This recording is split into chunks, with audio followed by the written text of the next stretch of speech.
Saving Private Ryan. Steven Spielberg's 1998 World War II film is famous above all for its opening Omaha Beach sequence. Roughly 25 minutes of D-Day combat, widely regarded as one of the most visceral and realistic depictions of war ever put on film. Veterans who saw it reported flashbacks and had to leave theaters, and the Department of Veterans Affairs reportedly set up hotlines in response. The rest of the film follows a squad sent on a morally questionable mission, risking 8 men's lives to retrieve one soldier whose brothers have already died, and it never really lets the tension or moral weight drop after that opening. It's mainstream enough to have swept the Academy Awards, but it permanently raised the bar for how unflinching a war film could be while still playing in every multiplex in the country. Joker. The 2019 film, directed by Todd Phillips, follows a struggling, mentally ill party clown and aspiring comedian in a decaying, indifferent version of Gotham City. It's less a comic book origin story than a slow character study of isolation, untreated mental illness, social abandonment, and the cumulative effect of a society that fails someone at every single turn. The film was hugely divisive on release. Some praised its unflinching empathy, while others worried about how sympathetically it frames its protagonist's eventual turn to violence. Either way, it became one of the highest-grossing R-rated films ever made, which says something about how widely this particular kind of bleakness resonates. Full Metal Jacket. Stanley Kubrick's 1987 Vietnam War film is structurally split into 2 halves that almost feel like separate movies. The first half follows a platoon of Marine recruits through boot camp on Paris Island, dominated by a drill instructor whose verbal abuse is so relentless and creative it's been studied and quoted for decades. This section alone is often cited as one of the most psychologically intense sequences ever filmed, and it ends in a way that sets the tone for everything that follows. The second half moves to the chaos of the Tet Offensive in Vietnam, but for many viewers, the boot camp segment remains the film's most unforgettable and disturbing section. Taxi Driver. Martin Scorsese's 1976 film follows Travis Bickle, an honorably discharged Marine working nights as a New York City cab driver, whose crushing loneliness and insomnia slowly curdle into obsession and violence. The film is as much a portrait of 70s-era urban decay and alienation as it is a character study, anchored by one of cinema's most iconic and unsettling lead performances. Its famous "You Talkin' to Me" scene has become so culturally ubiquitous that it's almost easy to forget how genuinely disturbing the character's trajectory is when watched start to finish. Children of Men. Alfonso Cuarón's 2006 film imagines a near-future Britain, set in 2027, where humanity has been infertile for nearly 2 decades.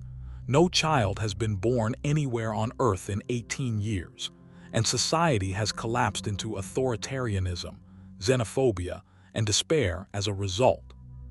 The film is famous for its long, unbroken action sequences shot in single takes, which place the viewer directly inside scenes of urban warfare and chaos, with no editing to soften the impact.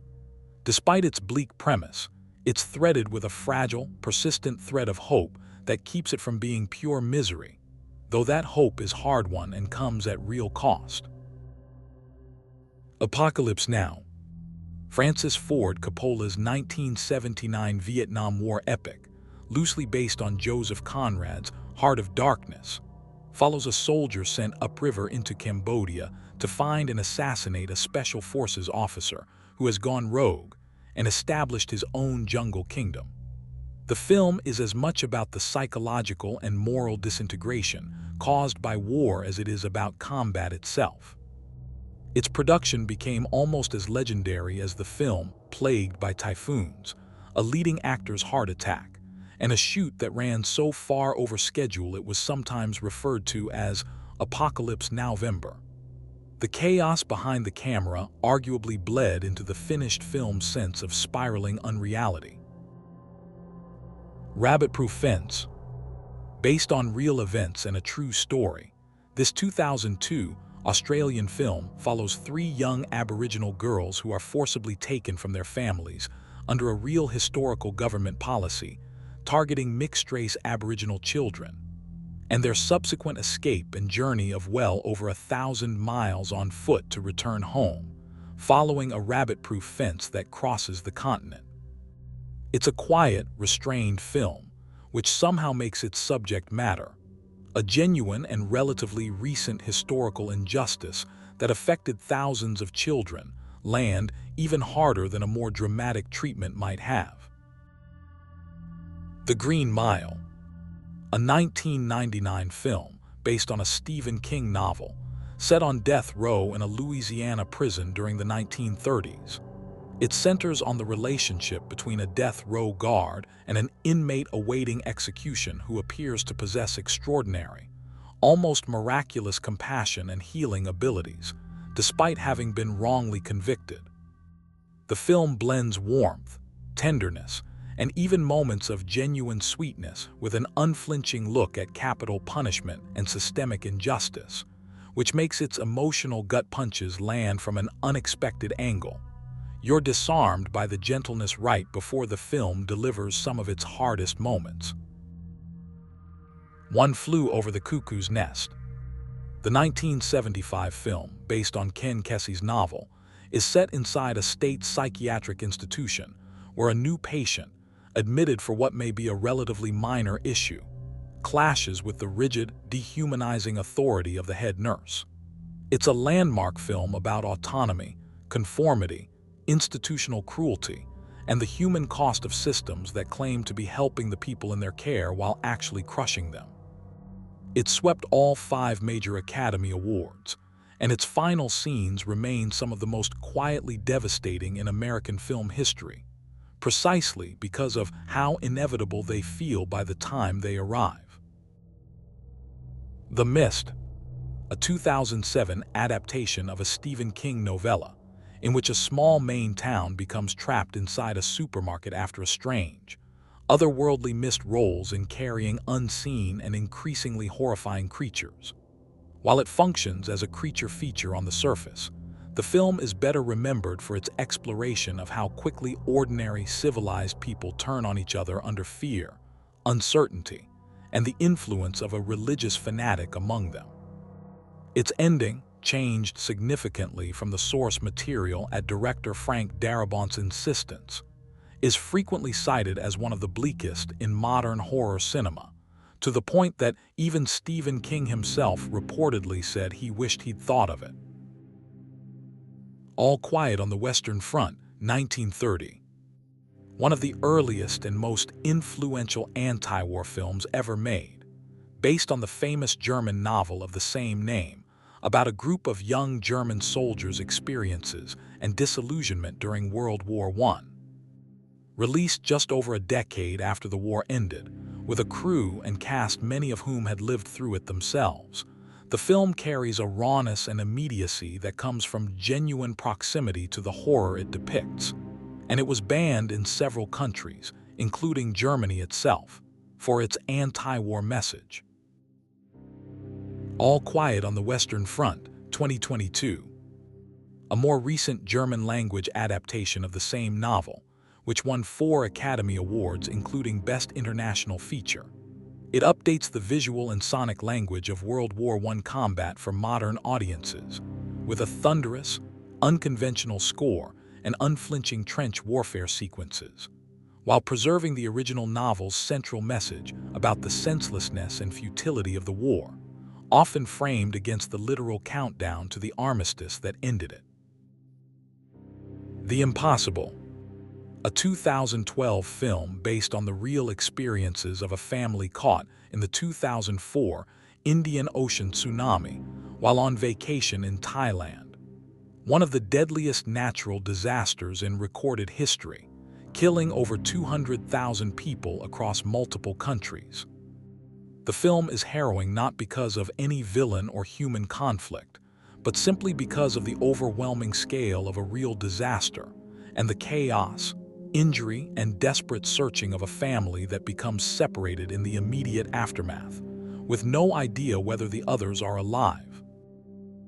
The Machinist, a 2004 psychological thriller about Trevor Riznick, a factory worker who hasn't slept in roughly a year and is slowly falling apart both mentally and physically, becoming increasingly convinced that a mysterious, menacing coworker is stalking and tormenting him. The film functions as much as a meditation on guilt, insomnia, and self-punishment as it does a mystery, and the lead actor's extreme and medically risky weight loss for the role, losing roughly 60 pounds, became almost as widely discussed as the film's actual content. We Were Soldiers, a 2002 film based on the real and brutally costly Battle of Ia Drang, one of the first major engagements between American and North Vietnamese forces in the Vietnam War. The film is notable for deliberately cutting between the soldiers fighting on the ground in Vietnam and their families waiting at home receiving telegrams, a structure that was relatively unusual for war films at the time, and that gives the combat sequences a different, more personal kind of weight than a purely battlefield-focused film would. When the Wind Blows, a 1986 British animated film based on a graphic novel by Raymond Briggs, following an elderly English couple who attempt to follow official government civil defense pamphlets to prepare for and survive a nuclear attack. Pamphlets that turn out to be tragically, almost comically inadequate against the actual reality of nuclear war. The film's gentle, soft, almost storybook animation style, similar to Briggs's other, much warmer work, makes the slow, undignified deterioration and deaths of two ordinary, well-meaning people from radiation sickness hit with a particular kind of quiet horror that a more graphic film might not achieve.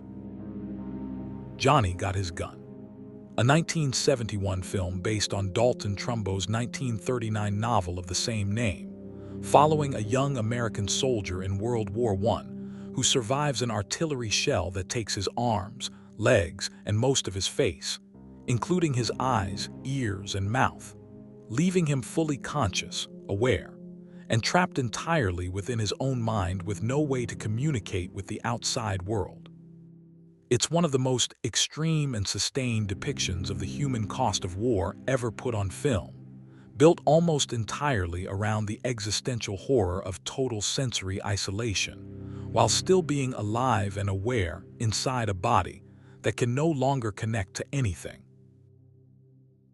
Requiem for a Dream, Darren Aronofsky's 2000 film follows four interconnected characters, a mother and her son, along with the son's girlfriend and best friend, whose lives are progressively destroyed by different forms of addiction, from amphetamines to heroin. The film's increasingly frantic editing, rapid cut sequences, and unsettling score mirror its characters' accelerating deterioration in real time. Its final act, which crosscuts between all four characters' rock-bottom moments simultaneously, is widely considered one of the most harrowing and uncompromising depictions of addiction's consequences ever filmed, and it earned an NC-17 rating in the US that the studio ultimately released unrated rather than cut. Threads, a 1984 British television film depicting a nuclear attack on the city of Sheffield, England, and its aftermath over the following 10 to 13 years. Shot in a stark, documentary-style format with non-professional actors and a deliberately flat, matter-of-fact narration, it depicts not just the immediate destruction, but the long, grinding societal collapse that follows, famine, disease, the breakdown of language and culture across a generation born after the bombs fell. It's frequently cited, including by people who work professionally in nuclear policy and disarmament, as one of the most realistically and unrelentingly bleak depictions of nuclear war's long-term consequences ever produced, precisely because it refuses to offer any reassurance, resolution, or hope at any point. Come and See, a 1985 Soviet film depicting the Nazi occupation of Belarus during World War II through the eyes of a young boy who joins a group of partisan resistance fighters in the forest. It's consistently ranked among the greatest war films ever made by critics and filmmakers alike, and simultaneously among the hardest films to sit through from start to finish. Its depiction of wartime atrocities, including a recreation of a real massacre, is rooted directly in documented historical events from the region and is presented with almost no narrative cushioning, no triumphant moments, and no sense of meaning or heroism extracted from the suffering. It's often cited by serious film critics and directors as the film that permanently changed how they watch war movies, not because of excessive gore or shock value, but because of how completely and methodically it strips away any comforting illusion that violence on this scale can ever make sense. That concludes this Iceberg. If you enjoyed this video, please leave a like and subscribe to the channel. And let me know in the comments what other sad movies there are that was not in this Iceberg. Thanks for watching.